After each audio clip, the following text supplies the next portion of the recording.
but it's everything else. So for example, when we look at communication, the rules of communication, the majority of what you communicate to the world is through your body. What are you communicating with this? So people kind of feel you. Your body gives off cues.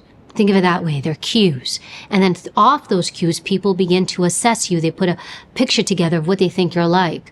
Also, the other thing people absorb from you is your paralinguistics. It's your voice. It's how you speak, your cadence, whether you go really, really fast or slow. Do you use pauses? Do you let your voice boom, or do you constrict it and make it super small because you're shy or nervous? That's projection. And 7% is actually the words that come out of our mouth. So the majority of what you project out into the world is this. It's this tool. And I want you to think about it as you move, because what we care about is how you show up. An important factor to keep in mind is it's not how you see you. Yes, you matter. And obviously our internal drivers matter, right? Our self-confidence and our self-regulation. But when it comes to self-projection, it's what they see. It's how other people see you. And you can manage that. Self-projection is what people feel when they see you. And notice how I use the word feel, because it's what people absorb when they're around us. Our essence, our ethos, our way of being. That's what people really get. It's not so much the words that we use or what we say, but it's what we show them and how we impact others. I want you to think of it like this. It's your first impression. When people don't know you, they've never met you before, your first impression matters. It only takes about 0.425 seconds for somebody to decide who they think you are. And the problem is, if somebody makes a negative impression of you, it is very, very difficult to reverse it.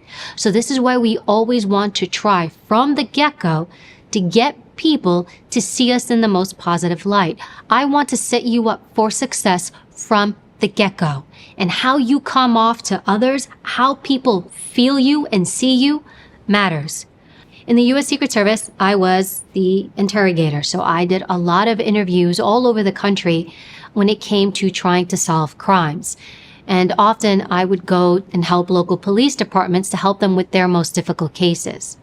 When I walked into the interview room, I was always aware of how I introduced myself to someone. I had to keep in mind I had somebody who was likely scared. Most likely they were seen as a suspect. I was not a person they wanted to speak to, because anything you say or do can be used against you in a court of law. So people were extremely guarded. I had to work very hard to do what? Push down those walls. I didn't want them guarded. I wanted them relaxed. And I wanted to create an open flow of information. So I could come in and say, "Hi, I'm Special Agent Poumpouras. I'm here to interview you about this particular case. Have a seat." Or I could come in and say, "Hi, I'm Evy. It's really nice to meet you. Can I get you something to drink or a glass of water? Do you need to use the restroom? Okay, please take a seat anywhere you like." I just gave you two versions of Evy. The first version of Evy is pretty strong, severe, serious. Okay. The second version of Evy is, "Hey, we're relaxed. Let's sit down and talk." What version do I want? Well, it depends what I want. The first version is, "I need you to know I'm in charge. You look like you're a handful. Let's nix this before we even start. Have a seat.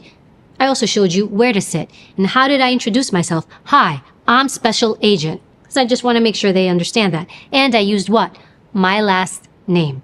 I set the tone of how I want that narrative to go. Now, if I have somebody where I'm like, this person's going to be hard to crack, I need to create some rapport, have a genuine talk, I need to disarm them. "Hi, I'm Evy. Nice to meet you." No titles, no need to remind them I'm a special agent, and I use my first name. "Can I get you a glass of water, something to drink? Do you need to use a restroom?" Very human things, very relaxed things. And then also, instead of telling them where to sit, I said, "Please, take a seat anywhere you like." Because I want them to have a different version of Evy. When people see you as a person of authority, they're more likely to listen to you. They're more likely to say yes to you. They are less likely to challenge you. It means that they see you as someone who knows their stuff. They see you as somebody who is competent. They see you as somebody who is a leader. They see you as somebody that they can follow, that they can trust. Now, how does that manifest? One of the ways you can do this is to speak with conviction. Here's the thing. If you don't believe in what you are saying, then how do you expect other people to believe in what you are saying? It's not the message, it's the messenger.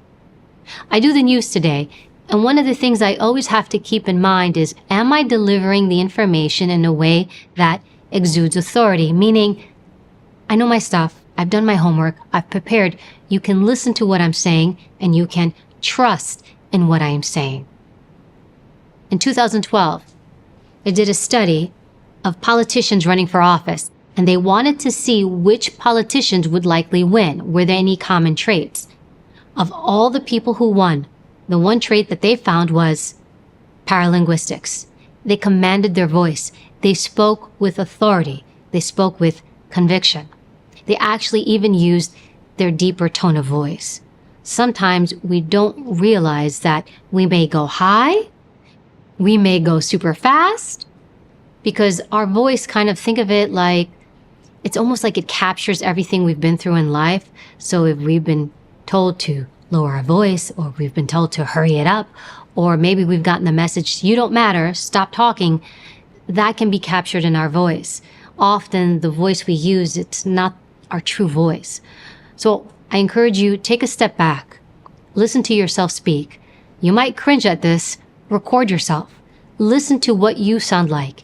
And if you don't like what you sound like, that's okay. Change it. Use the voice that resonates most with you.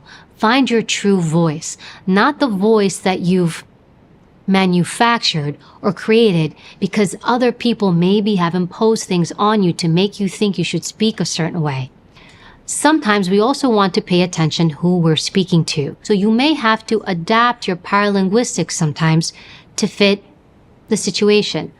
I'll give you an example.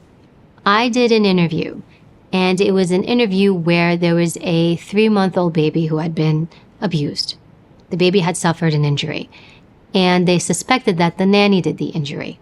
Now, the nanny had been interviewed multiple times by different authority figures in law enforcement. Each time she was interviewed, nope, I don't know anything, I didn't do anything. So I get a phone call, and I was asked to go help the local police. So I go to this police department, and I sit down and I meet the nanny. Now, this is my hardened criminal. My hardened criminal sat like this. She had a really soft voice, and she kept looking down. Now, I brought in Secret Service agent Evy. But clearly in this moment, that wouldn't work. So what did I do? I read who I had across the room. She was afraid. She was quiet. She was soft. I needed to match her. I needed to adapt to her. If I came in guns a-blazing Evy, I would have shut her down. So I sat down and I had a conversation with her. Hi, how are you? I softened my tone. I tried to meet her at her gaze. I brought a version of myself that adapted to her. I also matched my paralinguistics to hers. Hour and a half later, I had a confession. You can project the tone of what you want people to absorb in something as simple as your introduction to them. So pay attention to the cues that you give off. Think about your presence and how you, honestly, like, how do you enter a room? Do you pay attention to your body? Or do you just walk in? How do you carry yourself? How do you command yourself? How do you sit at the table? In fact, here's an exercise. Next time you have a work meeting, I want you to sit down and assess every single person in that room. Look at how they're sitting.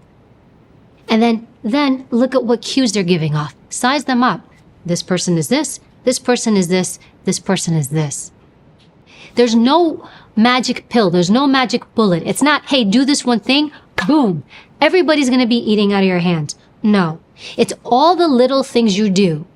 One thing after another, after another, after another. It's all these little things that we are talking about here today, that if you do them, and if you incorporate them into your life, if you pay attention, and if you're deliberate, and you think through these things, you're going to make the changes that you want. But you have to care.